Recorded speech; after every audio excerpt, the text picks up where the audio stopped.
Assalamualaikum warahmatullahi wabarakatuh. Selamat pagi anak-anak. Halo semuanya. Bertemu lagi pada Ibu pelajaran geografi. Nah, sebelum kita mulai, silahkan kalian berdoa terlebih dahulu.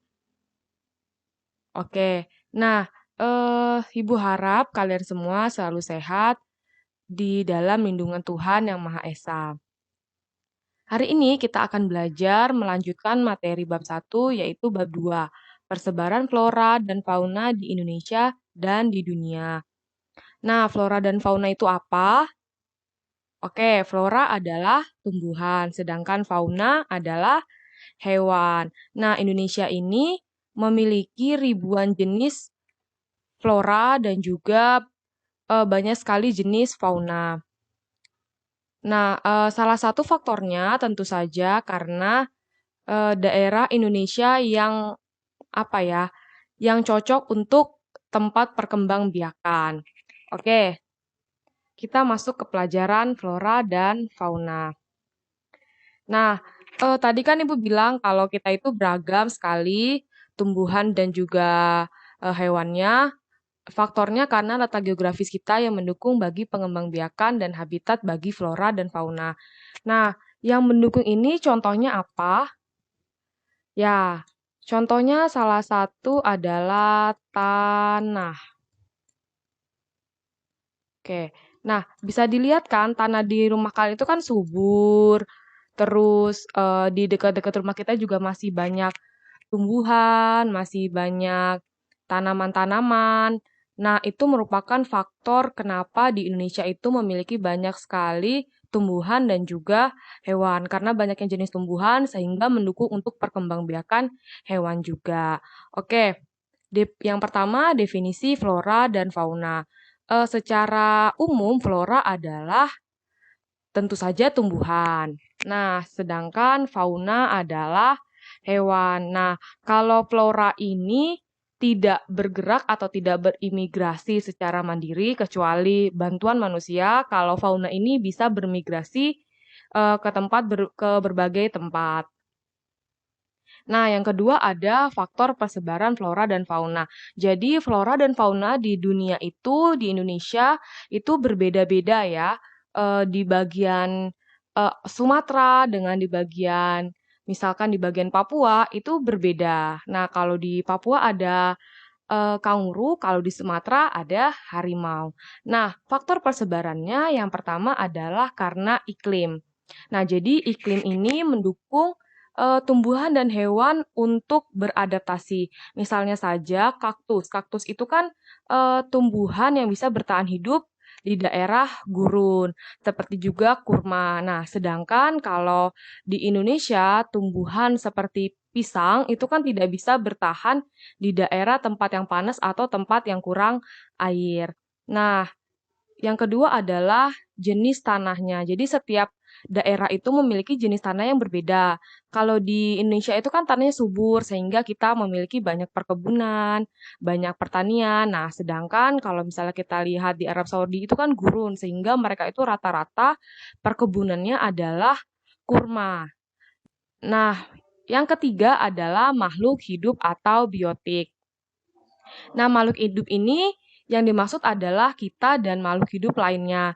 Contohnya saja, misalkan kita membuka lahan yang luas untuk kelapa sawit ya. Nah, jadi daerah situ merupakan daerah persebaran kelapa sawit.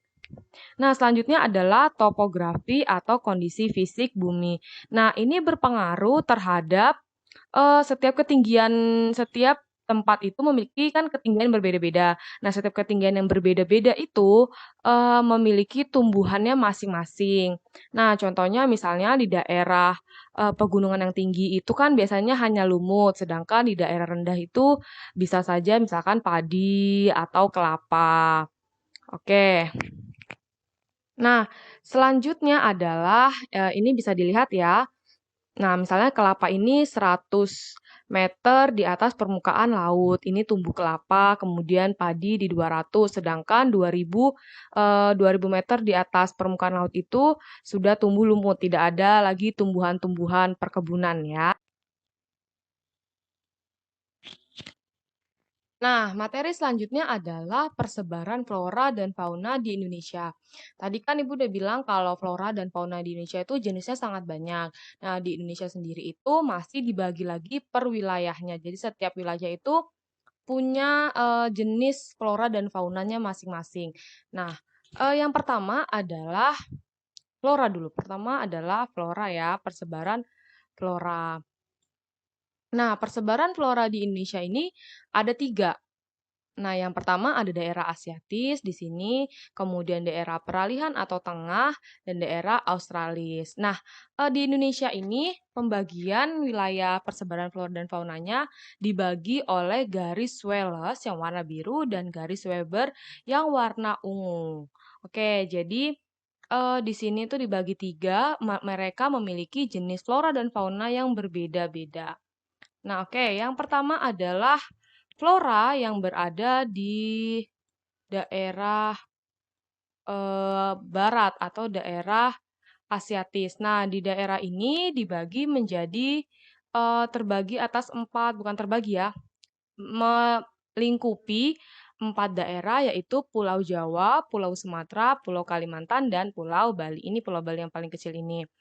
Nah, floranya itu untuk Sumatera dan Kalimantan, floranya adalah hutan hujan tropis. Nah, hutan hujan tropis ini yang seperti apa? Yang tumbuhannya tinggi, kemudian rapat daun-daunnya sehingga tidak menembus tanah.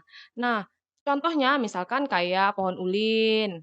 Nah, terus misalnya anggrek hitam gitu ya. Nah, kalau di daerah Pulau Jawa sama bagian barat di daerah sini ini sama-sama hutan hujan tropis juga. Kalau di daerah Pulau Jawa bagian timur di sini itu sudah masuk ke iklim muson tropis dan sabana tropis. Nah, kalau di Pulau Bali sendiri itu tumbuhannya biasanya adalah vegetasi, bukan vegetasi ya, hutan mangrove. Nah, kalau misalnya di daerah Sumatera itu biasanya terkenal adalah ya Rafflesia arnoldi. Nah, kemudian kalau misalnya yang kedua adalah kawasan peralihan, nah, atau disebut juga daerah Welles. Nah, daerah Welles ini terdiri dari Pulau Sulawesi, Pulau Maluku, kemudian ada NTT. Nah, daerah sini itu iklimnya lebih kering dan suhu udaranya lebih panas dibandingkan daerah di Indonesia lainnya. Nah, tumbuhannya di daerah Nusa Tenggara itu biasanya adalah sabana dan stepa. Nah, sedangkan kalau di daerah Sulawesi itu hutan pegunungan, contohnya misalnya sagu, kenari gitu ya. Nah, kalau yang ketiga di daerah Maluku ini biasanya tumbuhannya adalah pala, cengkih, kemudian kayu manis. Mereka biasanya kalau di Maluku itu rempah-rempah. Nah, yang ketiga adalah kawasan Australis atau di daerah timur. Nah, di Papua ini floranya sama seperti di Sumatera dan Kalimantan, yaitu hutan hujan tropis. Ciri-cirinya tadi tanamannya tinggi, kemudian eh, daun-daunnya itu rapat sehingga matahari tidak bisa menembus tanahnya. Nah, di Papua sendiri ini tanamannya mirip seperti di Australia. Karena secara geologi, sejarah geologi mereka adalah dulu bersatu dengan Australia. Nah, yang mirip adalah contohnya eukaliptus. Jadi di Australia ada, di Papua juga ada. Nah, contoh flora lainnya adalah matoa. Nah, yang kedua, ini adalah persebaran fauna di Indonesia. Nah, persebaran fauna di Indonesia itu masih sama, terbagi menjadi tiga. Ini ada di daerah Asiatis, Peralihan, dan Australia di Australis atau daerah timur. Nah, masih juga sama, persebarannya itu masih dibatasi oleh garis biru ini, garis Wallace, dan yang ungu ini garis Weber. Nah, kalau di Asiatis ini, daerahnya meliputi Kalimantan, Sumatera, Jawa, dan juga Bali. Nah, hewannya itu biasanya ciri-cirinya berbadan besar, kemudian berkaki empat, dan juga mamalia. Contohnya saja, misalkan harimau, gajah, dan juga orangutan. Nah, kalau di daerah peralihan, ini ciri-cirinya adalah hewan endemik. Nah, hewan endemik itu apa? Hewan endemik adalah persebarannya sedikit dan juga hanya ada di Indonesia. Contohnya misalkan komodo, kemudian ada anoa dan juga ada babi rusa. Nah, kalau komodo itu kan sudah jelas ya, hanya ada di Indonesia. Nah, jadi menunjukkan kalau daerah peralihan ini daerah endemik atau hanya ada di Indonesia. Nah, yang ketiga itu di daerah Australis atau di daerah Papua. Nah, kalau daerah Australis dan Papua ini karena sejarah geologinya mereka dulu bersatu, sehingga di Papua itu ciri-cirinya memiliki hewan yang sama seperti di Australia. Contohnya adalah kanguru. Bedanya, kanguru di Papua itu memiliki ukuran lebih kecil daripada di Australia.